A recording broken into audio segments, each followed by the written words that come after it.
수요 저녁 예배, 하나님께서 우리에게 주신 영의 양식은 신약 성경 마태복음 19장 16절부터 22절까지.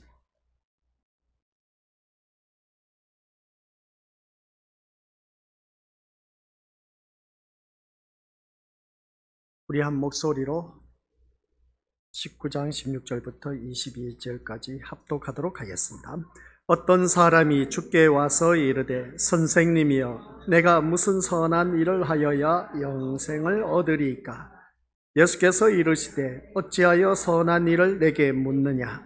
선한 이는 오직 한 분이시니라. 내가 생명에 들어가려면 계명들을 지키라. 이르되 어느 계명이 있니오니까? 예수께서 이르시되 살인하지 말라, 간음하지 말라, 도둑질하지 말라, 거짓 증언하지 말라, 내 부모를 공경하라, 내 이웃을 내 자신과 같이 사랑하라 하신 것이니라. 그 청년이 이르되 이 모든 것을 내가 지켜사온데 아직도 무엇이 부족하니이까? 예수께서 이르시되 내가 온전하고자 할진대 가서 내 소유를 팔아 가난한 자들에게 주라. 그리하면 하늘에서 보화가 내게 있으리라. 그리고 와서 나를 따르라 하시니 그 청년이 재물이 많음으로 이 말씀을 듣고 근심하며 가는다. 아멘. 이 말씀은 하나님께서 하신 말씀을 통해서 주신 교훈의 제목. 시작. 아버지 하나님, 우리가 살면서 걱정 근심 없는 사람 어디 있겠습니까? 오늘 또한 걱정 근심에 수심에 가득 차서 주님 앞에 나온 모든 심령들마다 그 걱정 근심이 다 사라지게 하옵시고 오직 주님 한 분만으로 만족하며 우리 영생의 기쁨을 만끽하며 살아갈 수 있는 아버지 하나님 자녀 되게 하옵소서. 예수님의 이름으로 기도드립니다. 아멘. 우리가 믿음 생활하면서 참 걱정 근심이 많죠. 오늘 또한 주님 앞에 나오면서 근심 없이 나오신 분은 그래도 참 좋은데 그래도 걱정 근심이 있는 분들이 꽤나 있음을 보게 됩니다.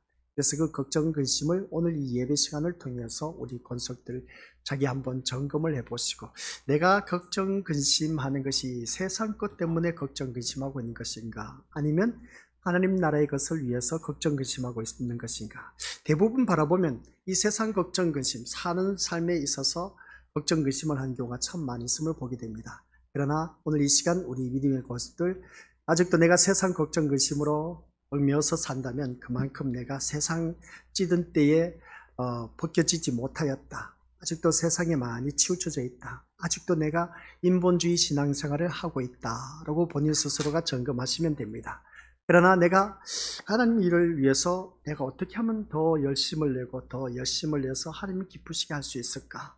어떻게 하면 하나님께서 기뻐하시는 삶으로 하나님 영광된 삶을 살 수 있을까? 라는 그런 생각으로 가득 차 있으면 참 좋을 텐데, 그러면 그 신앙은 신본주의고 하나님이 기뻐하신 것이고 또한 그것을 인해서 하나님께서 내 마음의 소원까지도 다 이루어 주실 텐데, 근데 내가 살아가는 삶의 모습 보니까 여전히 아직도 세상 걱정 근심 때문에 살아가고 있는 그 모습을 보게 됩니다. 우리 서로 한번 옆에 있는 믿음의 식구들 얼굴만 보시길 바랍니다. 세상 걱정 근심인지 하나님 나라를 위해서 걱정 근심하고 있는지 어떻습니까? 각자 우리가 느낀 대로 우리가 다를 바라보게 됩니다. 그래서 사람들은 바라본 그 기준이 다 나의 기준이지 그 사람의 기준이 될 수가 없다는 것을 보게 된 것이죠. 그래서 오늘 우리에게는 세상의 천국 기준이라는 첫 번째 주제로 우리가 함께 은혜의 말씀을 나누도록 하겠습니다. 세상에 이러한 자의 것이니라고 했을 때 지난 시간 말씀을 들어서 다들 잘 알고 계십니다. 인간은 인간 나름대로 천국에 들어갈 수 있는 조건에 대해서 생각하겠지만 분명한 것은 하나님이 정하신 원칙에 의해서만 천국 백성이 구별된다라는 것입니다. 그래서 천국은 인간에 의해서 세워진 것이 아니라 하나님에 의해서 세워진 생명의 나라라는 것을 다들 잘 알고 계십니다. 때문에 하나님이 세우신 천국에 누가 들어갈 수 있느냐라는 질문을 던졌습니다. 그래서 우리 그 말씀을 바로 봤을 때 이 문제는 바로 다른 것이 아니라 전적으로 하나님의 소관이다라는 것을 알 수가 있는 것이죠. 그래서 오늘 이 자리에 앉아 계신 우리 것들 모두가 천국에 들어갈 수 있는 것은 오직 전적인 하나님의 소관이라는 것을 기억하시고 더 주님 앞에 진실한 믿음의 모습으로 거듭난 저와 우리 모든 것들 되시기를 주님의 이름으로 간절히 부탁을 드립니다. 이것을 우리가 지난 시간에 어린 나이들을 용납하고 내게 오는 것을 금하지 말라, 천국이 이런 사람의 것이니라 는 말씀을 통해서 생각했습니다. 그래서 우리는 나름대로 천국에 들어갈 만한 사람이 누군가에 대한 기준을 갖고 있다는 것을 알 수가 있습니다. 그래서 하지만 아무리 우리 생각에 저 사람은 100% 천국 갈 사람이다 라고 생각했는데 하나님의 기준과 원칙에 맞지 않으면 천국에 해당하지 않는다는 것을 우리가 기억해야 된다는 말씀입니다. 옆에 사람 보시길 바랍니다. 분명히 천국에 갈 사람이야. 그죠? 아멘 해야죠. 근데 내가 바라봤을 때는 저 사람은 충분히 100% 천국 갈 사람이라고 생각하지만 그러나 하나님의 기준에서는 아니면 아닌 겁니다. 그렇기 때문에 우리는 참 우리들의 삶의 모습 보면 다 자기 나름대로의 기준을 세워서 믿음 생활하고 있다는 것을 알 수가 있습니다. 그래서 우리가 가진 천국의 기준에는 오늘 본문 말씀을 바라보니까 영생에 어떻게 들어갈 수 있습니까? 라고 하는 그 부자 청년의 질문, 가장 핵심이 뭐였겠습니까? 선한 것이었음을 보게 됩니다. 선이란 것이 있음을 보게 되는데 선한 행위, 즉 착한 일을 하면 그에 대한 보상으로 천국에 갈 수 있다라는 것이죠. 그래서 이러한 그 천국 기준은 기독교에만 있는 것이 아니라 세상이 가진 일반적인 기준이며 구원에 대한 상식이라고 할 수가 있음을 보게 됩니다. 그래서 누구든지 착한 일을 많이 하면 저 사람은 좋은 곳에 갔다, 천국에 갔다 그렇게 표현합니다. 어느 누구든지 악한 짓을 많이 했다, 저 사람은 다들 잘 알고 계신 것처럼 좋지 못한 곳, 지옥에 갔을 것이다 그렇게 생각하는 경우가 다반사인 것을 보게 됩니다. 그래서 많은 사람이 어떤 종교를 믿느냐가 중요한 것이 아니라 선한 일을 행하며 사는 것이 중요하다는 주장에 모두 다가 동조하는 것을 보게 됩니다. 이런 그 모습 볼 때 교회를 다녀도 착하게 살지 못하면 지옥 가는 것이 마땅하고, 교회를 다니지 않고 절에 다닌다고 해도 착하게 살면 그 사람은 천국 갈 것이다 라고 하는 것이 오늘 우리들의 모든 사람들이 갖고 있는 일반적인 개념입니다. 여기서 우리가 기준이 뭐가 있겠습니까? 착하게 사는 것, 선하게 사는 것이 바로 천국에 가는 기준이 되고 있다는 사실이죠. 이러한 주장은 윤리와 도덕으로 토대로 된 사고방식에 부합되기 때문에, 그래서 이러한 자들에게 어떻습니까? 착하게 살면 저 사람은 천국 간다라고 다들 그렇게 알고 있습니다. 믿는 자든 믿지 아니한 자든 그렇게 알고 있다는 것이죠. 오늘 이 자리에 앉아 계신 우리 믿음의 식구들 또한 혹 내가 착하게 살면 천국 간다라고 그렇게 생각하신 분이 있다면 꿈 깨시길 바랍니다. 아무리 착하게 살아도 천국 못 갑니다. 아시겠습니까? 어떻게 해야 천국에 들어갈 수 있느냐? 다른 것 없습니다. 앞에 나와 있는 것처럼 시작. 예수를 믿어야만. 이 말을 하면 우리 위대오스들, 타 종교에 있는 사람들이 다 하는 길을 같이 하는 말이 무슨 말이겠습니까?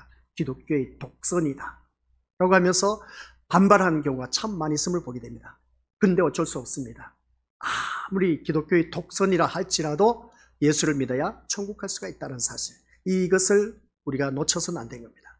그래 어느 누구든지 천국 가기를 원하신다면 누구를 믿어야 된다? 예수님을 믿어야 됩니다. 예수님을 믿지 않으면 우리는 천국에 갈 수가 없다는 것이죠. 근데 에이 하면서 타 종교에 있는 사람들, 세상 사람들은 그게 바로 기독교가 잘못된 거야 하면서 어떻습니까? 그건 기독교 혼자 주장하는 것이지, 기독교의 독선이지, 그것 갖고는 우리 그렇게 천국 간다 못 간다 말할 수가 없다고 세상 사람들이 그렇게 말합니다.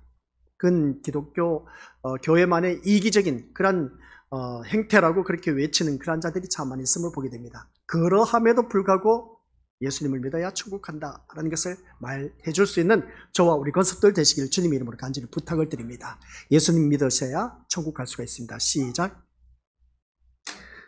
다른 이유가 없습니다. 예수님 믿으셔야 온전히 우리가 천국에 갈 수 있다는 것을 꼭 명심하시길 바랍니다. 그래서 예수님을 믿는다면 당연히 믿는 모습이 있어야 하고, 예수를 믿는 모습은 선한 행실인데 선하게 살지도 못하면서 예수를 믿는다고 하면서 천국 간다고 하는 것은 세상의 상식으로는 도무지 받아들일 수가 없다는 것. 저 사람 바라보니까 분명히 교회는 다니고 교회 다닌다고 하면서 천국 간다고 하는 사람인데 하는 행세를 바라보니까 도저히 저 사람은 천국 갈 사람이 아니야. 세상 사람들이 바라봤을 때. 이처럼 세상에서는 선이 구원과 복의 기준으로 되어 있다는 것을 알 수가 있습니다. 그리고 이 기준이 교회에도 자리하고 있다는 사실이죠. 그래서 착하게 사는 것이 마치 세상에서 빛과 소금으로 사는 것처럼, 신자다운 것처럼 오해되고 있다는 것을 알 수가 있습니다. 그래서 교회에서 강조하는 신자의 성화 또한 도덕 윤리적 시각에서 행위 변화에 맞물려서 강조되고 있기도 한 것을 보게 됩니다. 이런 모습 볼 때 하지만 과연 선이 천국에 해당하는 기준이 될 수 있는가?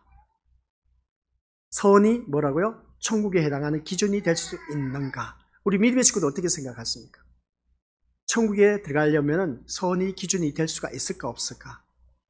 아까 말씀드렸잖아요. 천국은 뭐라고요? 예수를 믿어야 들어갈 수 있어요. 이럴 때 질문을 던졌으면 선이 천국에 해당하는 기준이 될 수 있습니까? 라고 했을 때는 아니요! 라고 그렇게 답변이 자신 있게 나와야지. 그러니까 쉽게 답변이 나오지 못한 것은 그래도 착하게 살아야 천국 들어간다라는 일반적인 개념이 아직도 우리들의 몸에 배어져 있습니다. 물론 선하게 살지 말라는 것이 아니라 우리 민족부터 선하게 살아야 됩니다. 선하게 살아야 됩니다. 그런데 선하게 살아야만 천국 간다는 것은 아닌 것이죠. 예수님 믿어야 천국 갈 수 있다라는 사실. 그래서 아까 질문을 던졌지 않습니까? 천국은 어떻게 해야 갈 수 있다? 예수님 믿어야 갈 수 있다. 세상 사람들 그건 기독교의 독선이다 라고 하면서 어떻습니까? 얼토당토는 논리다 그렇게 외치는 것을 보게 되는데 아니요, 그게 진리입니다. 그러면서 또한 어떻습니까? 착한 일 많이 하면 천국 갈 수 있지 않느냐, 선한 일 많이 하면 천국 갈 수 있지 않느냐 라고 그렇게 외치는 경우가 있음을 보게 됩니다. 이런 것, 선이 천국에 해당한 기준이 될 수 있을까? 라고 했을 때 아니요 라고 답변을 할 수가 있어야 됩니다. 그런데 오늘 본문 말씀을 보니까 본문 말씀 속에서 율법을 지킨 청년이 나옵니다. 율법을 지킨 청년이 나오는데 이 한 부자 청년이 예수님께 나와서 무슨 말을 했느냐? 시작. 내가 무슨 선한 일을 하여야 영생을 얻으리까? 라는 질문을 합니다. 내가 무슨 선한 일을 행해야 영생을 얻으리까? 쉽게 말하면 여기서 영생이란 천국에 들어갈 수 있습니까? 라고 했습니다. 선한 일을 해야 내가 천국에 들어갈 수 있습니까? 무슨 선한 일? 여기서 청년의 질문은 선입니다. 선의 기준이 되어 있다는 것이죠. 그러니까 오늘 또한 교회를 다니면서 착하게 사는 것의 기준이 되어 있다는 것을 알 수가 있음을 보게 됩니다. 영생에 대한 질문을 했다는 것은 구원에 관심이 있었다는 말씀이고, 청년이면서 부자였다면 재물로 인생을 즐기는 일에 더 관심을 두었을 법도 한데 어떡합니까? 영생, 즉 구원 문제에 관심을 가지고 질문을 한 것은 바람직하다라고 할 수 있음을 보게 됩니다. 이 말씀을 바라보았을 때 우리 믿음의 것도 한번 생각해 보자는 것이죠. 내가 재물을 많이 갖고 있습니다.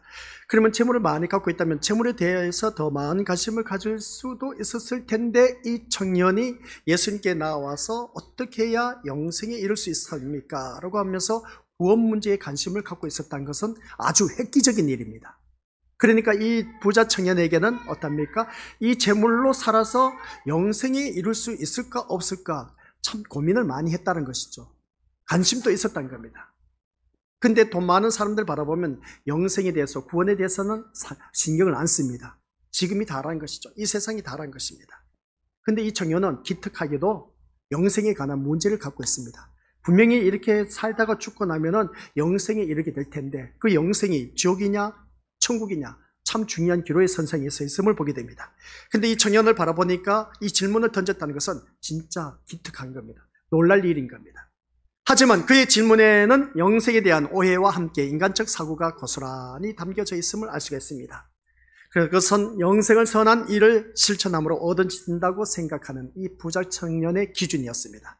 그래서 일반 사람들도 그렇게 생각하고 교회 다니는 사람들마저도 선한 일을 해야, 착한 일 많이 하면 천국 간다라는 기준을 갖고 있다는 것이죠. 즉 천국은 인간이 행한 선한 일에 대한 보상으로 들어간 것으로 여기고 있다라는 말씀입니다. 이것이 하나님이 세우신 천국의 원칙과 전혀 반대되는 인간의 기준이라는 것이죠. 인간의 기준을 가지고는 천국에 못 들어갑니다. 우리 믿음의 식구들. 때문에 같이 읽어보죠. 시작. 인간의 기준으로는 절대로 꼭 기억하시길 바랍니다. 아시겠습니까? 인간의 기준으로는, 내 기준으로는 천국에 들어갈 수가 없다는 사실 꼭 명심하시길 바랍니다. 부자 청년의 질문에는 선한 일을 행하는 문제에 대한 자신감이 아주 어느 누구보다도 앞장서 있었던 것을 알 수가 있습니다. 담대했던 것을 보게 된 것이죠. 그래서 선한 일에 대한 자신감이 충천했습니다. 무슨 선한 일을 하여야? 라는 그 질문은 쉽게 할 수 없었다는 것입니다. 아니나 다를까 청년은 뭐라고 했습니까? 내가 생명에 들어가려면 계명들을 지키라 라는 말씀에 대해서도 그러면서 청년이 하는 말씀, 어느 계명이오니까? 라고 하면서 예수님이 말씀하신 6가지 계명을 모두 다 지켰다라고 하는 것을 보게 됩니다. 오늘 본문 속에서 바라보니까 6가지 계명이 나와 있지 않습니까? 이 계명을 바라보면 정말 기가 막힙니다. 살인, 간음, 도둑질, 거짓 증언, 부모 공격, 내 이웃을 자신과 같이 사랑한 것, 이 모든 것을 다 했다는 겁니다. 이러한 모습을 바라보면 정말 이 모든 것을 내가 지켜서온데 아직도 무엇이 부족하나이까? 라고 자신 있게 이렇게 청년이 말할 수 있었다는 것. 그러면 예수님이 말씀하신 모든 계명을 지키며 살아왔기에 그러한 자신은 영생을 얻기에 전혀 부족함이 없는 그런 존재로 생각하고 있었다는 겁니다.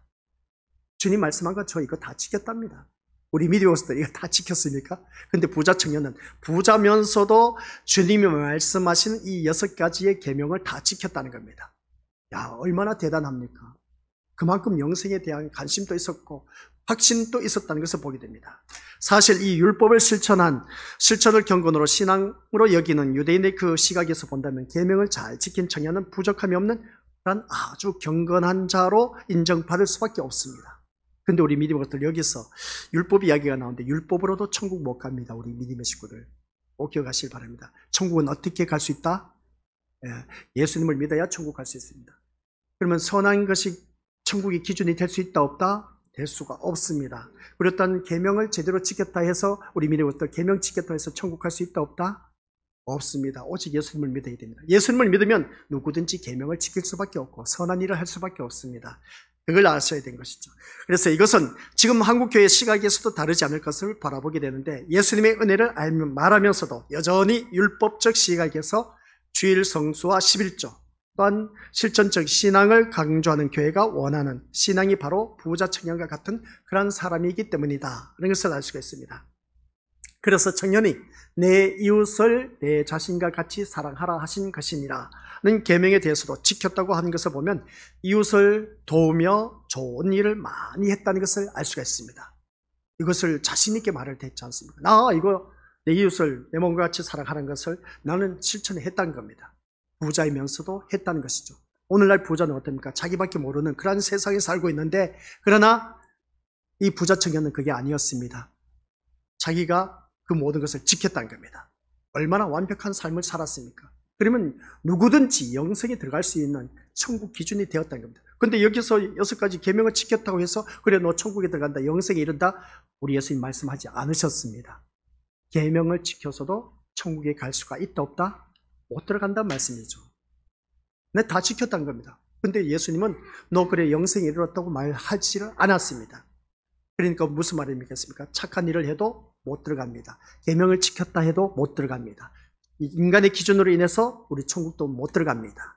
여러 가지가 나오죠. 우리 믿음으로서. 그러면 여기서 말씀한 것을 볼 때 부자이면서 계명을 지키는 신앙 생활에 아주 철저했고 이웃을 돕는 선한 일에도 부지런했다면 교회가 원하는 완벽한 신앙인으로 당연히 보여야 합니다. 그러면 이 사람은 100% 천국 갈 사람이야. 안 그러겠습니까? 우리 믿음 식구들. 부자면서도 계명을 다 지켰어. 이야, 이만한 믿음 사람 갖고 있는 사람 어디 있겠습니까? 이 사람 신앙이면 누구든지 천국에 갈 수 있다. 그렇게 표현할 겁니다. 현대교회에서 부자는 곧 복받은 사람으로 여김을 받습니다. 그래서 당시 유대사에서도 부자는 복받은 사람이며 가난한 사람은 저주 또는 징벌을 받은 것으로 치부되었다. 이런 것을 알 수가 있습니다.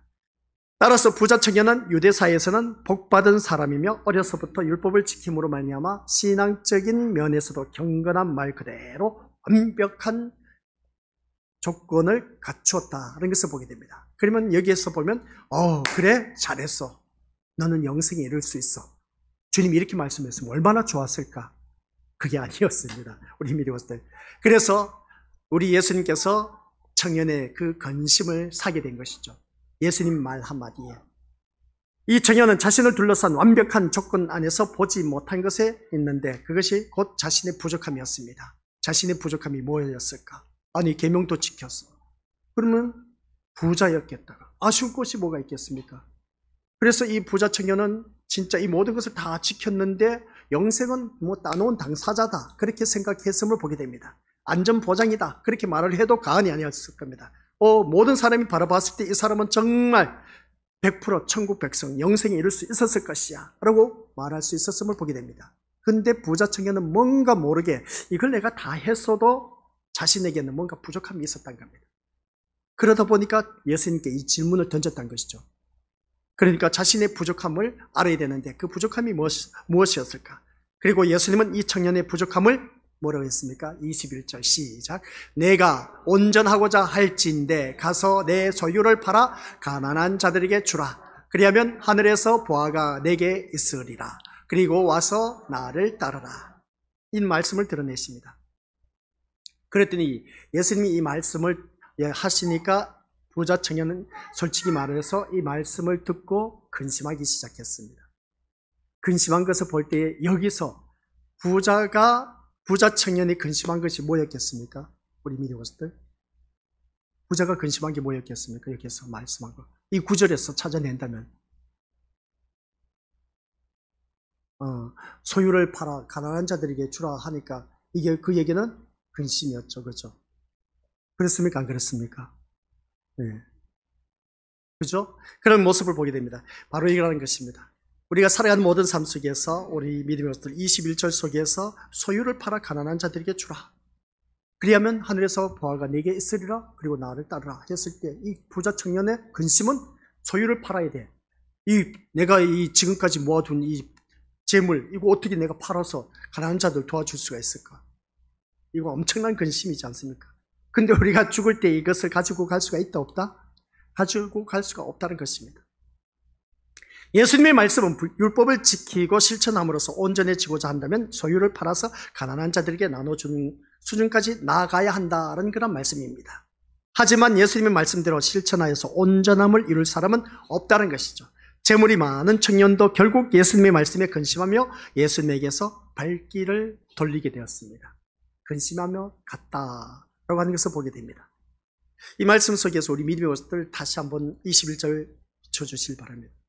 21절 말씀을 바라보니까 네가 온전하고 잘진데 가서 내 소유를 다 팔아서 가난한 자들에게 주어라. 그리하면 하늘에서 보화가 내게 있으리라. 그리고 와서 나를 따르라. 이 말씀이 우리 믿음의 것들 부자 청년에게 엄청난 근심거리를 던져주었습니다. 우리 믿음의 식구들 또한 내가 부자 청년이라면 이렇게 근심하지 않을 수가 있겠습니까? 어떻게 내가 지금까지 모아둔 그 모든 것을 다 팔아서 이 가난한 사람을 도와주려고 할까? 나 그거 못해. 근데 이 부자 청년은 내 이웃을 내 몸과 같이 살아가면서 어려운 사람 도와줬다는 겁니다. 나 그 계명 지켰다는 겁니다. 근데 예수님은 그래 너 잘했다. 그러면서 어떻습니까? 네 그러면 소유를 다 팔아서 가난한 사람에게 도와주라. 그리고 나를 따르라 하는 그 모습 볼 때 부자 청년이 이 말을 듣고 그냥 자기의 부족함을 알았던 겁니다. 그러다 보니까 나는 이거 못하겠다는 것이죠. 내가 원했던 영생의 기준은 나는 완벽하다고 생각했는데 예수님 이 말씀에 그는 완벽하지 못했다는 겁니다. 우리가 이 말씀을 우리가 이제 생각해 봐야 되는 것이죠. 재물이 많은 청년이 근심하며 예수님을 떠난 것은 당연한 것입니다. 아무리 경건한 사람이라고 해도 자신이 소유한 재산을 모두 포기할 사람은 없기 때문에 그렇습니다. 안 그러겠습니까? 그죠? 물론 모든 재산을 장학재단이나 사회에 기부하는 사람들의 이야기는 가끔 들을 수가 있습니다. 우리나라에도 있고 또한 외국에도 있음을 보게 됩니다. 하지만 그런 경우 나름대로 보람은 느낄 수 있는 곳에 기부하는 것이지 보편적인 겁니다. 그리고 또한 가난한 사람들에게 모두 나눠주는 식으로 기부하지는 않는다는 겁니다. 그것은 소중한 자기 재산이 아무 보람도 의미도 없이 사라진 것과 같다고 생각하기 때문에 그렇습니다. 그러다 보니까 뭔가 내가 투자를 하더라도 남기더라도 뭔가 업적을 남길 만한 그런 곳에 남겼을 때 그래도 뭔가 가치가 있지 않느냐는 것이죠. 여러분도 청년이 근심하며 예수님을 떠난 것을 이상하게 여기지 않을 것입니다. 그죠? 설사 여러분이라고 해도 청년과 같은 반응을 보였으라는 것을 부인하지 않을 것입니다. 누구든지 그랬을 겁니다. 근심하며 돌아갈 수밖에 없었을 겁니다. 그렇다면 한 가지 이상한 것이 있습니다. 뭐가 한 가지 이상한 것이 있을까? 한 가지 이상한 것이 있습니다. 그것은 우리가 부자 청년에게 하신 예수님의 말씀에 대해서 전혀 모르고 있는 사람처럼 행동하고 있다는 겁니다. 누가? 바로 오늘 이 자리에 앉아 계신 우리 믿음의 식구들이 부자 청년에게 하신 말씀이 부자 청년에게만 하신 말씀이고 성경의 말씀이지 나에게는 하신 말씀이 아니야 라고 그렇게 하면서 이 말씀을 지금 듣고 있는 자체가 우리 믿음의 것들 이상한 점입니다. 이 말씀을 듣고 나에게 이런 말씀을 하신다면 나는 어떻게 될까? 자신에게 한번 질문을 던져보고 직접 주님이 나에게 이런 말씀을 하셨다면 나는 지금 어떻게 할까? 할 수 있습니까? 우리 믿음의 것들? 근데 우리는 이건 내 일이 아니기 때문에 어떻습니까? 성경 이야기야. 나하고는 상관이 없어. 난 부자도 아니야. 그런 마음으로 이 자리에 앉아 있다 보니까 이 말씀이 귀에 안 들어오는 겁니다. 내가 그 속에 들어가야 돼요. 그 속에 들어가서 내가 부자 청년의 입장이 돼 봐야 됩니다. 부자 청년 입장이 되어서 내가 부자로 살고 있어. 그리고 또 모든 계명을 지켜서, 그리고 또 아쉽고도 없이 모든 사람이 우러러 볼 때 모든 사람은 너는 정말 100% 영생에 이를 수 있는 사람이야 라고 할 정도로 그는 완벽한 삶을 살았어. 근데 예수님을 만났네. 예수님을 만났는데 그래? 너 그러면 있는 거 모든 거 다 팔았어. 가난한 사람에게 주고 나를 따르라 했더니 이게 나의 이야기야. 근데 그게 나의 이야기로 와닿아야 돼. 느껴져야 돼. 피부로 와닿아야 됩니다. 그렇지 않고는 이 말씀이 우리는 백날 읽어봤자 우리가 이해를 할 수가 없습니다. 그래서 본문 성경에서 아주 유명한 내용입니다. 그런데 청년은 뭐라고 했습니까? 말씀을 듣고 근심하고 돌아갔지만 우리는 같은 예수님의 말씀을 대하면서도 근심은커녕 담담할 뿐이야. 나하고 전혀 상관없는 이야기이기 때문에 오늘 우리들의 모습인 겁니다. 이 말씀을 들으면서 정말 이런 일들이 있을까? 그 이유가 도대체 무엇일까? 말씀의 의미를 알았기 때문입니까? 아니면 말씀을 여러분과 상관이 없는 것으로 받아들이기 때문입니까? 이 점은 여러분 스스로 깊이 한번 생각해 봐야 해야 된다는 것이죠. 나하고 전혀 상관없이 담담하게 그냥 막연하게 앉아서 내 일이 아니니까 그냥 이 시간 예배 끝나기를 바라고 있는 그런 우리들의 심령 아닙니까? 오늘 예배 시간 나왔다면 천국에 대한 소망을 갖고 나오셔야죠. 천국에 대한 가치관을 갖고 나와야 되지 않습니까? 오늘 분명히 부자 청년이 영생, 천국에 대해서 관심을 갖고 주님 앞에 나왔습니다. 그러면 우리 믿음의 식구들도 그 청년이 말한 그 영생, 천국에 대한 관심을 갖고 이 자리에 나왔다면 이 말씀이 내 이야기로 느껴지고 피부로 와닿고 깨달아져야 된다는 겁니다. 만약 이 말씀이 오늘 나에게 주님이 이 자리에 서서 나에게 물었다면 우리 믿음의 식구들은 어떻게 하겠냐는 것이죠.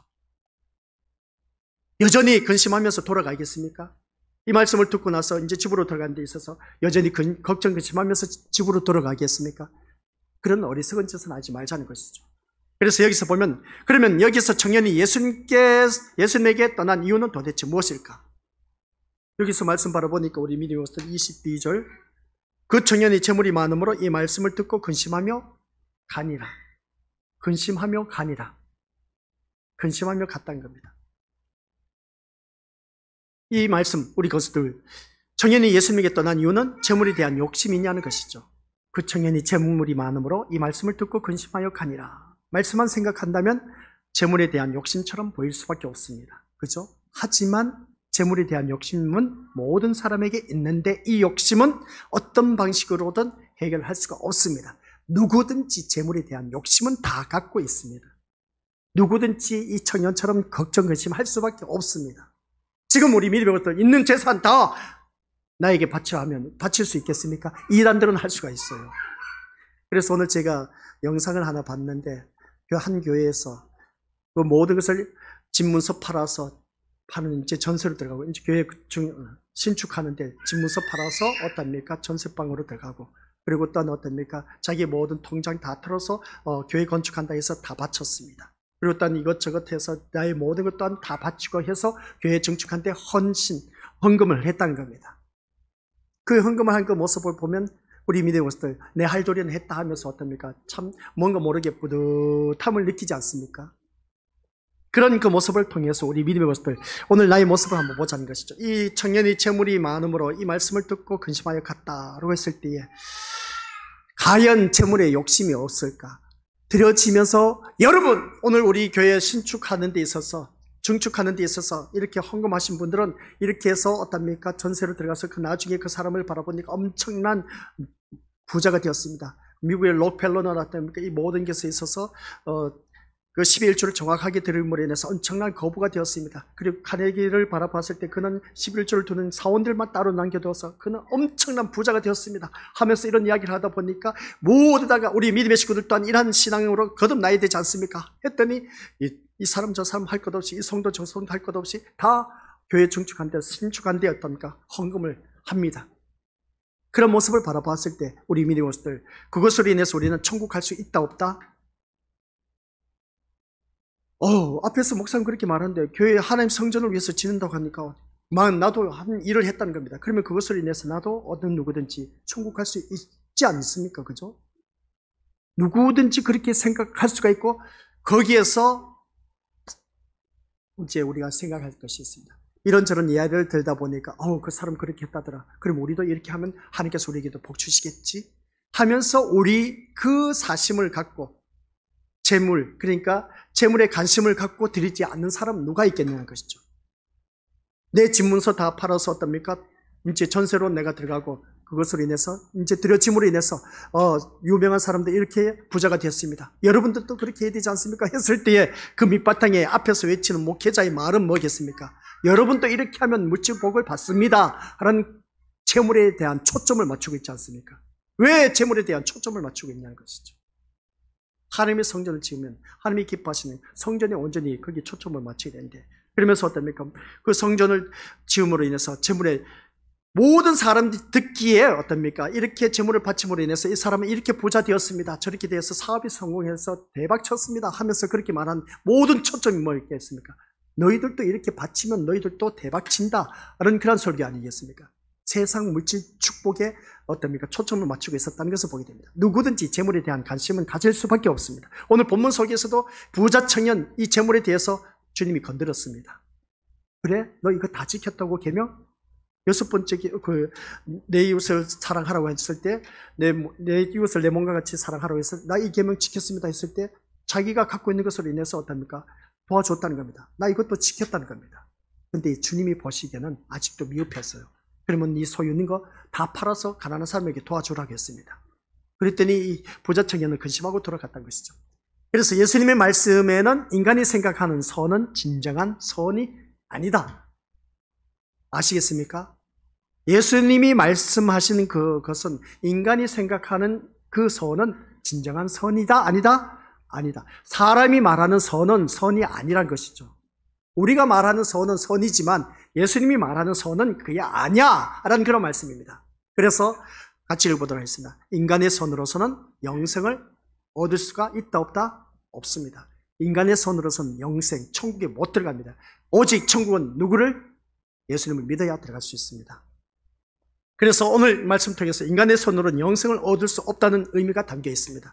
그래서 성경 말씀, 어찌하여, 이제 청년이 말합니다. 어찌하여 선한 일을 내게 묻느냐? 우리 주님께서 말한 것이죠.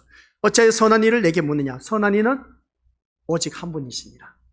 내가 어떻게 해야, 내가 어떤 선을 행해야 내가 영생에 이를 수 있습니까? 라고 했을 때, 그때 주님이 하신 말씀 뭐라겠습니까?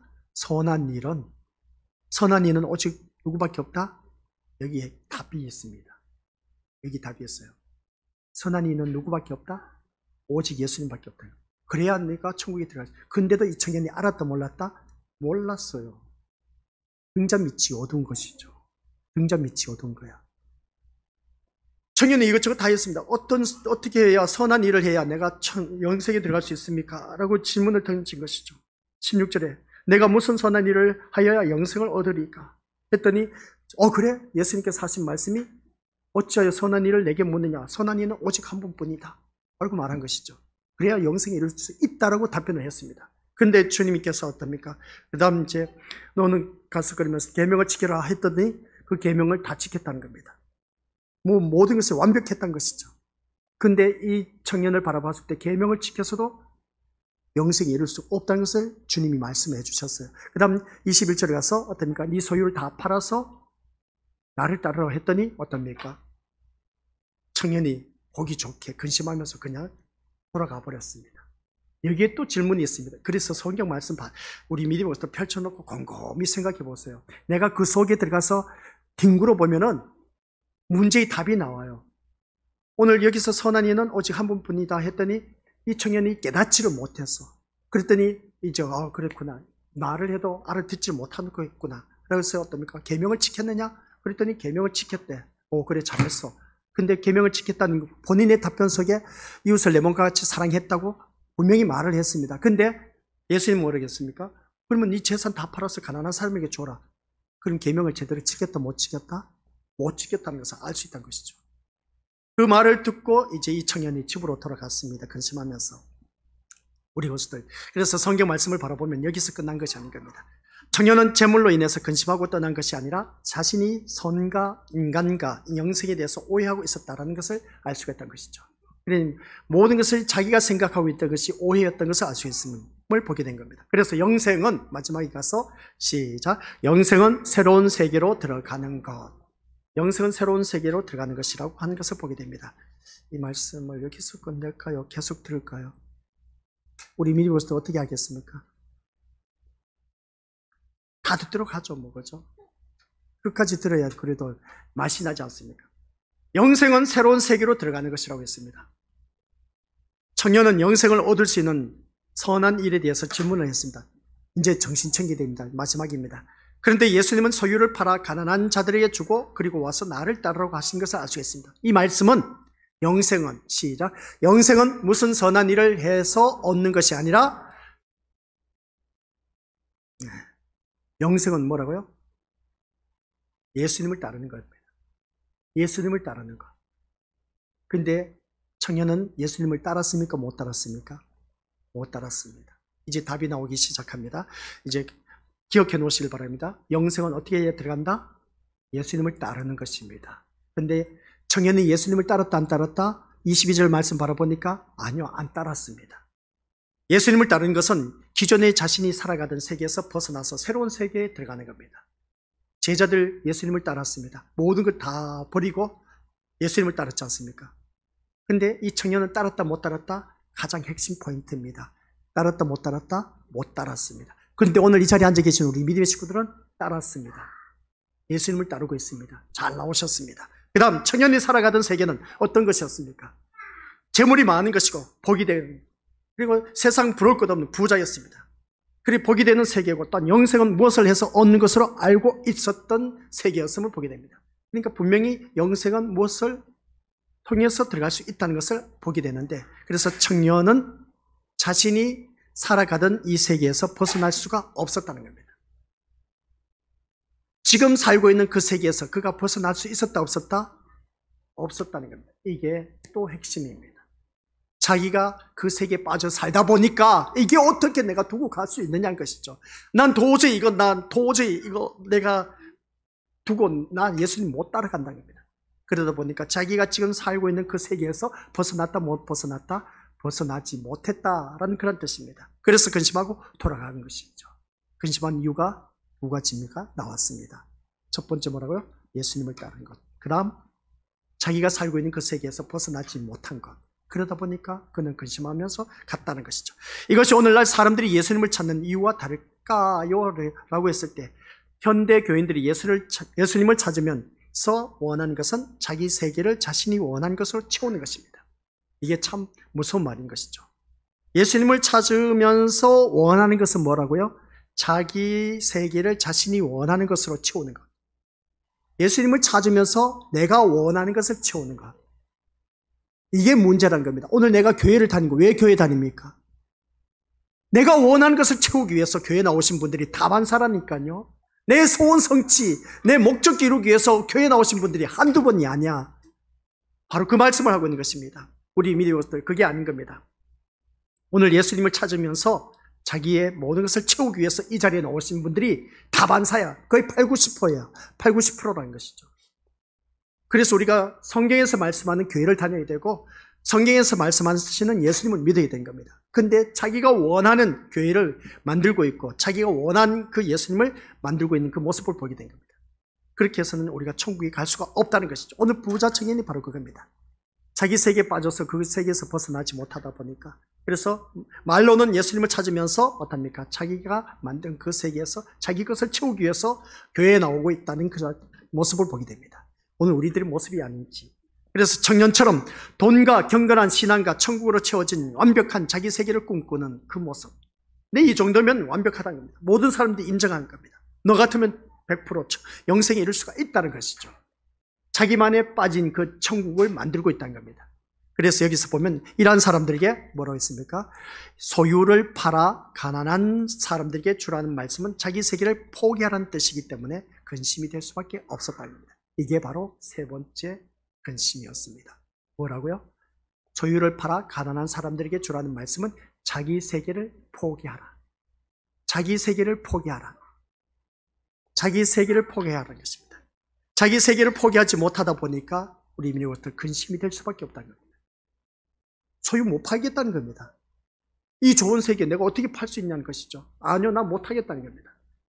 이 말씀 딱 4글자로 축약하면 뭐겠습니까? 그렇죠. 자기 부인입니다. 예수님 뭐라고 했습니까? 너 날 따르려고 하냐? 나를 따라오려거든 자기를 부인하고 날마다 자기 십자가를 지고 나를 따를 것이라고 했습니다. 근데 부자 청년이 이 말씀이었습니다. 너가 나를 따르려냐? 자기를 부인하라고 합니다. 근데 이 세계에서 그는 자기를 포기하지 못했다는 겁니다. 자기 세계를 포기하지 못한 모습. 그래서 오늘 말씀을 통해서 뭡니까? 근심이 될 수밖에 없었다라는 것을 바라보게 된 것이죠. 그래서 예수님은 소유를 팔아서 가난한 사람들에게 주면 하늘에서 보화가 있으리라고 말씀한 것을 보게 됩니다. 이것은 소유를 팔아 가난한 사람들에게 주면 더 많은 재물을 받게 된다는 뜻이 아니다라는 겁니다. 소유를 팔아서 가난한 사람에게 도와주면 너 그래 더 많이 내가 부자 되게 해줄게. 그게 아니래요. 믿음의 것들 착각 속에 빠지지 마시길 바랍니다. 그래서 앞에서 교회 신축 건축한다 했을 때 믿음의 것들 예를 들었지 않습니까? 록펠러는 이렇게 해서 많은 부자가 되고 대기업에 성공했다. 카네기 이 사람은 철의 왕국을 이뤄서 11조를 따로 둔 사람을 두어서 철저하게 11조를 드림으로 인해서 부자가 대기업이 돼서 그를 어느 누구든 철의 왕국을 이뤘다 하면서 어떻습니까? 이런 예화를 들다 보니까 모든 사람들이 다 한결같이 물질에 초점을 맞추고 있다는 것을 보게 된 것이죠. 오늘 본문 말씀 속에서 네 보화를 모든 것을 다 팔아서 가난한 자에게 나눠주고 나를 따르라고 했을 때 여기서 말씀을 보면 바로 그겁니다. 가난한 사람들에게 주면 더 많은 재물을 받게 된다는 그 말 하지 않았어요, 우리 예수님은. 근데 오늘날 목회자들 뭡니까? 이걸 왜곡하고 있다는 것이죠. 너가 팔아서 바치면 더 많은 복을 주실 것이야. 성경에 없어요. 아시겠습니까? 그런 말에 넘어가지 마시길 바랍니다. 근데 그 말이 다 좋아갖고 자기 재산 다 팔아서 어떻습니까? 바쳐. 좋은 일이야. 하나님을 위해서 바친 건 좋은 일이야. 근데 그 근거 밑바탕에 흐른 것은 뭡니까? 내가 이렇게 바치면 하나님께서 더 많이 집 한 채를 팔았으니까 집 2채 주시겠지. 그 심보로 하나님 앞에 드려지는 오늘날 그 착각 속에 빠져서 달콤한 말에 빠져갖고 그냥 바치는 그런 어리석은 짓 하지 말라는 겁니다. 근데 우리 예수님은 그게 아니었어요. 그 말 하긴 적이 없습니다. 그래 너 집 한 채 팔아서 나한테 바쳤냐? 그래 내가 10채 줄게. 우리 주님 그런 말 한 적이 없습니다.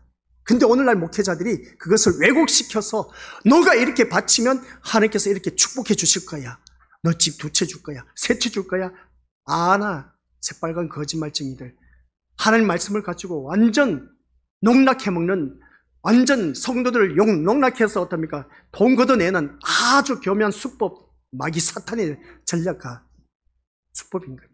우리 이런 것에 속아나오면 안 돼요. 아시겠습니까? 내가 이 헌물을 함으로 인해서 나에게 있는 거 어차피 다 두고 갈 것인데 내가 주를 위해서 바친다면 하나님이 얼마나 기뻐하실까? 이런 마음으로 드려지면 얼마나 좋을까? 근데 사람들 한결같이 재물에 관심이 있다 보니까 내가 이렇게 바치면 집 한 채 바치면 2채 주겠지, 3채 주겠지. 이러한 심보로 드리다 보니까 오늘날 기독교가 병들어 있다는 겁니다. 너무나 안타까운. 그래서 부자 청년이 근심했다는 것이죠. 계속해서 들으면 참 기가 막힌 말씀이 또 있습니다. 같이 읽어보죠. 시작. 하늘의 것이 참된 보화로 여겨지는 새로운 세상. 이걸 우리가 들어가야 됩니다. 하늘의 것이 참된 보화로 여겨지는 새로운 세계로 들어가야만이 새로운 세계. 그래서 여기서 바라보면 우리 주님께서 하신 말씀이 뭐였겠습니까? 네 소유를 다 팔아 나를 따라. 하늘에서 네 보화가 네게 있으라. 하늘에 있는 보화가 뭐냐는 것이죠. 하늘의 보화가 내게 있을 것이다. 하늘의 보화가 뭐겠습니까? 믿음의 것들. 영생에 대한 청년의 생각은 모두 다가 잘못된 것이라는 것입니다. 영생에 대한 청년이 지금 생각하고 있었던 모든 것들이 잘못된 것이라고 하는데 그게 뭐겠습니까? 선한 일을 하면 영생을 얻을 수 있다라는 것. 이게 첫 번째. 이 청년이 잘못 생각하고 있는 영생에 대한 잘못 생각하고 있는 건 뭐라고요? 선한 일을 하면 영생에 이른다. 갈 수 있다 없다? 못 가요. 그 다음 두 번째. 율법을 지키며 살았던 자신을 뭐라고 했습니까? 선한 존재로 여긴 것입니다. 그렇다고 해서 율법을 지켰다고 해서 영생에 갈 수 있다 없다? 못 가요. 우리 믿음의 것들. 또 세 번째. 인간은 무엇으로도 온전해질 수가 있다 없다? 온전해질 수가 없습니다. 그러다 보니까 이게 세 번째입니다. 이 청년이 잘못 알고 있는 영생에 대한 관점. 하지만 온전히 이해할 수 없어도 온전히 우리는 이것을 어느 누구든지 그랬습니다. 사랑할 수는 있다는 것이죠. 이해할 수는 없습니다. 온전히. 그러나 우리는 온전히 모든 이들을 사랑할 수는 있습니다. 무엇보다도 이제 네 번째, 영생이란. 같이 읽어보죠. 시작. 영생이란 자기 세계를 벗어나 예수님이 가신 길을 따르는 새로운 세계로 들어가는 것임을 몰랐다는 겁니다. 이 부자 청년이 영생에 잘못 알고 있었던 네 가지. 아시겠습니까? 잘 기억해 두세요. 그게 첫 번째 뭐라고요? 선한 일을 하면은 영생에 갈 줄 알았던 겁니다. 또 율법을 다 지키면 그는 다 들어갈 줄 알았어. 그리고 또 세 번째, 인간으로서 온전해질 수 없는 것을 온전해질 줄 알고 있었던, 온전해지기만 하면 그는 어떻습니까? 뭐 내 율법 다 지켰다는 겁니다. 계명 다 지켰다는 겁니다. 온전하지 않습니까? 그죠? 근데 온전한 것으로 인해서 영생에 이를 수가 없다는 것. 그 다음 예수님이 가신 길을 따르는 그 세계에 들어가지 못했다는 것. 이걸 네 가지. 그는 따르지 않았습니다. 마지막에 가서 핵심은 따라야 되는데 이 네 가지가 이 청년의 영생에 대해서 잘못된 것을 알고 있었던 것이죠. 근데 이 청년은 어떻답니까? 나는 완벽하다는 겁니다. 교회를 다니면서 여러분 모든 완벽한 삶을 살았다는 겁니다. 근데 예수님은 철저하게 그 완벽한 자기 기준에 있던 것을 완전히 망가뜨려 버리지 않습니까? 다 무너뜨리지 않습니까? 너 그래서 천국 못 들어가. 영생에 못 들어가. 완전히 드러내고 있음을 보게 됩니다. 그래서 우리 믿음의 모습들 착각 속의 신앙생활 하지 말라는 것이죠. 그래서 오늘 말씀 통해서 영생에 대한 여러분의 생각은 어떻습니까? 믿음의 모습들 한번 질문을 던져봅니다. 마지막 이제 질문인 것 같은데 영생에 대해서 여러분의 생각은 어떻게 생각하십니까? 청년들 이 부자 청년처럼 생각하고 있습니까? 단지 내가 교회 나옴으로써 천국 가면 된다라고 생각하십니까? 바로 이것이 청년처럼 기존의 자기 세계에 천국을 하나 더 추가하려는 것뿐인 겁니다. 내가 만든 천국을 생각하면서 교회에 다니고 있다는 것이죠. 내가 이 정도 하면은 내가 천국 가겠지. 내가 만든 천국을 생각하고 있어. 여기서 한 가지 기억해야 됩니다. 전번에 그랬지 않습니까? 내가 원하는 교회 다니지 마시고 내가 원하는 예수님 믿지 마시고 오늘 믿음의 것들 여기서 한 가지 더 있습니다. 뭐였겠습니까? 내가 원하는 뭐라고요? 여기서 우리들의 생각 한번 생각해 보시기 바랍니다. 하나 더 추가하려고 내가 원하는 천국, 내가 원하는 천국을 만들고 있지는 않은가? 한번 자기 생각을 해보자는 겁니다. 내가 원하는 천국, 앞에서도 말을 했지만은 여기서 우리 믿음의 것들 내가 원하는 천국을 만들어 놓고 내가 이 정도 하면 내가 천국 가겠지. 자기 도취에 자기 생각에 빠져있는 이 부자 청년처럼 되지 말라는 겁니다. 내가 이 정도 하면 천국에 들어가겠지, 영생에 들어가겠지. 다들 바라보면은 그렇게 생각하고 있어. 아니요. 다 내려놓으시기 바랍니다. 제일 처음에 질문이 뭐였겠습니까? 천국에 들어가는 길은 예수님밖에 없습니다. 예수님을 믿으셔야 돼요. 아셨죠? 바로 이것이 바로 천국에 해당하지 않음을 우리가 기억해야 된다고 했죠. 내가 천국을 하나 만들어 놓고 자기가 그 천국에 들어가려고 하지 마시고 내가 만든 천국에 들어가려고 하지 마시고 아시겠습니까? 그래서 우리는 자기가 만든 천국에 들어가려고 참 힘쓰고 애쓰고 노력하는 모습 보여야 되는데 성경에서는 그게 아니래요. 아주 간단해. 예수님만 믿으면 천국에 들어가. 근데 사람들은 내가 원하는 천국을 만들어 놓고 거기 들어가려고 해. 내가 율법을 만들고 있어. 그래서 이렇게 하면 되겠지. 천국에 가겠지. 아니요. 예수님만 제대로 믿으시면 됩니다. 아셨죠? 그래서 오늘 성경에서 말씀하는 천국에 들어가시길 바랍니다. 청년은 재물이 많아서 근심하면서 돌아갑니다. 그러면 재물이 적은 사람은 예수님의 말씀을 그대로 실천할 수 있을까? 재물이 적은 사람이 재물이 많아서 근심하며 돌아갔다면 재물이 적은 사람은 어떻게 되겠습니까? 실천할 수 있겠느냐는 것이죠. 재물이 많든 적든 간에 사람에게 재물은 자기 삶의 안전을 보장해주고 지켜주는 힘이 있습니다. 이것이 인간이 살아가는 기존의 세계이고 이 세계에서 스스로 벗어날 수가 없는 것은 누구든지 부인할 수가 없습니다. 재물에 대해서 누가 벗어날 수 있겠습니까? 그래서 이것이 우리의 현실이라는 것이죠. 때문에 무엇을 하여야라는 말은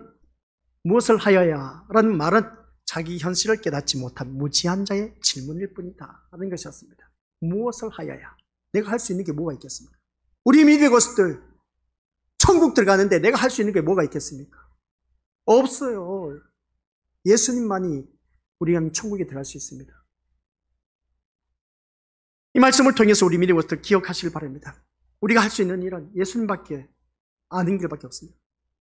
무엇을 하여야, 내가 뭘 해야 우리 미래부터 천국 들어갔냐는 것이죠. 아니요. 내가 뭐 해서 천국 못 들어갑니다. 예수님 때문에 우리 천국 들어갈 수 있다는 것이죠. 그래서 부자 청년의 영생 기준은 자기가 생각하는 기준에 사로잡혀 있었다는 것입니다. 자기 생각에 사로잡히지 말라는 것이죠. 아시겠습니까? 영생에 대해서 자기가 생각한 그 네 가지 알고 계시죠? 그래서 부자 청년의 근심은 세 가지가 있습니다. 오늘 말씀 다 들어서 알고 계시죠? 이제 총정리하도록 하겠습니다. 부자 청년의 근심 뭐라고 했습니까? 첫 번째 같이 읽어보죠. 시작. 재물을 팔아 나눠주는 것이 그에게 근심이었습니다. 팔아 주었습니까? 못 주었습니까? 못 줬던 것이죠. 재물에 누구든지 근심이 될 수밖에 없었습니다. 그 다음 예수님을 따르는 것이 더 큰 근심이었던 것을 보게 됩니다. 예수님을 따랐습니까? 못 따랐습니까? 따르지를 못했어. 그래서 부자 청년의 근심 두 번째, 그 다음 세 번째. 시작. 청년은 자신이 살아가던 이 세계에서 벗어날 수가 없었기에 근심이었다. 이 세 가지. 근심이 세 가지나 됩니다. 우리는 처음에 부자 청년이 근심한 것이 무엇이었습니까? 라고 했을 때에 한 가지밖에 생각 못했죠. 재물 팔아서 나눠주는 것. 그거 한 가지밖에 생각 못했죠. 아니요. 그래서 성경을 좀 더 깊이 보셔야 돼요. 끝까지 봐야 돼요. 보니까 나를 따르라는 말이 있었습니다. 예수님을 따르지 못해서. 그게 근심이었습니다. 그리고 일단 부자 청년이 따르지 않고 자기 세계에 벗어나지 못했던 것. 그걸 또 볼 수가 있어야 돼요. 이게 바로 부자 청년의 근심 세 가지였습니다. 오늘 이 자리에 앉아 계신 우리 믿음의 식구들이 바로 이 세 가지 때문에 영생의 천국에 못 들어갈 수도 있다는 사실.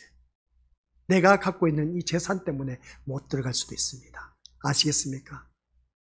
또한 우리가 예수님을 따르라고 했는데 예수님을 따르려면 자기를 부인해야 돼. 자기를 부인하지 못하고 있어. 자도취에 빠져있다. 내 생각에는 이 부자 청년은 철저하게 자기 생각에 완전히 빠져있는 겁니다. 내가 만든 천국에, 내가 이 정도면 천국에 들어갈 수 있다는 것이죠. 내가 이 정도면 영생에 들어갈 수 있다는 확신을 갖고 있었던 것을 보게 됩니다. 그런데 예수는 아니야. 너가 생각하고 있는 그 기준, 네가 생각하고 있는 그 영생, 내가 말하는 영생에 들어올 수가 없어. 그 말을 하고 있습니다. 우리 믿음의 것들. 그래서 착각 속에 빠져서 믿음 생활 하지 말라는 겁니다. 나는 이 정도 하면 천국 들어가겠지. 천만의 말씀, 콩떡이다. 예수님을 믿어야 됩니다. 예수님을 내 마음의 주인으로 모셔야 됩니다. 그래야만이 우리 믿음의 것들 천국에 이룰 수가 있다는 것이죠. 그래서 이 말씀을 통해서 영생은 같이 읽어보도록 하겠습니다. 시작. 영생은 전적으로 예수님께 달린 문제. 아시겠습니까? 이것을 깨달은 신자에게 마지막 하늘의 보화가 뭐라고요? 예수님은 하늘의 보화. 마지막 하늘의 보화가 옆에 기록해 놓으세요. 볼펜으로. 나중에 봐도 몰라. 하늘의 보화 물어보면 또 뭔지 몰라. 성경책 옆에 기록해 놓으세요. 하늘의 보화는 바로 예수님입니다. 예수님을 통해서 우리는 하늘의 보화를 누릴 수가 있다는 겁니다. 그 하늘의 보화가 뭔지 계시록에 가서 보세요. 거기는 엄청난 보석으로 그냥 모든 진주며 보석이며 다 있어, 천국에. 근데 우리는 일평생 이 세상 살면서 그냥 보석 반지 때문에 그것 때문에 나는 결혼 선물 받았다 못 받았다 그러지 않습니까? 천국에 가면 널려져 있는 것이 천국의 세계일 겁니다. 하늘의 보화. 그래서 우리 믿음의 것들 예수님은 하늘의 보화입니다. 이걸 아시길 바랍니다. 이게 달리 표현하면 뭐라고요? 예수님을 통해서 천국 갈 수가 있다는 거예요. 그러한 사람은 재물로 인해서 기뻐하기보다는 예수님으로 인해서 기뻐하게 될 것이다. 이런 말씀입니다. 아시겠습니까? 재물로 인해서 기뻐하기보다는 뭐라고요? 예수님으로 인해서 기뻐하시길 바랍니다. 재물이 뭐겠습니까? 세상 것으로 기뻐할 것이 아니라 예수님 한 분만으로 기뻐하는 저와 우리 권속들 되시기를 주님의 이름으로 간절히 축원드립니다. 아버지 하나님, 부자 청년 근심한 것이 너무나 많았습니다. 자기 생각, 자기 도취, 자아 생각 너무나 빠져있다 보니 자기만의 생각, 자기만의 그 신앙생활에 빠져있다 보니 영생에 이룰 수가 없었음을 보게 됩니다. 영생에 이룰 수 있는 것은 오직 하늘의 보화, 예수님밖에 없습니다. 예수님을 믿어야만이 천국에 갈 수 있다는 사실. 근데 우리는 이것이 남의 이야기로만 들려지고 있습니다. 주님, 부자 청년이 근심했던 이 모든 것, 자, 다시 한번 자기 자신을 들여다보게 하옵소서. 우리 있는 재물을 가지고 주위 사람들이 나눠줄 수 있는 그런 마음 있는지 없는지, 나눠준다는 자체가 벌써 아깝다는 생각이 든다면 내가 천국에 들어갈 수 없을 수도 있다는 것. 또한 예수님을 따르려고 했는데 자기의 모든 세계에서 벗어나서 자기를 부인을 해야 되는데 부인하지 못하고 있다면 내가 천국에 들어갈 수가 없다는 사실. 아버지 하나님, 이 모든 것에서 부자 청년이 근심했던 것, 우리 이제 모든 것 다 떨쳐버리고 온전히 하늘의 보화 예수님만 바라보고 믿음 생활할 수 있도록 도와주옵소서. 예수님 이름으로 기도드립니다. 아멘.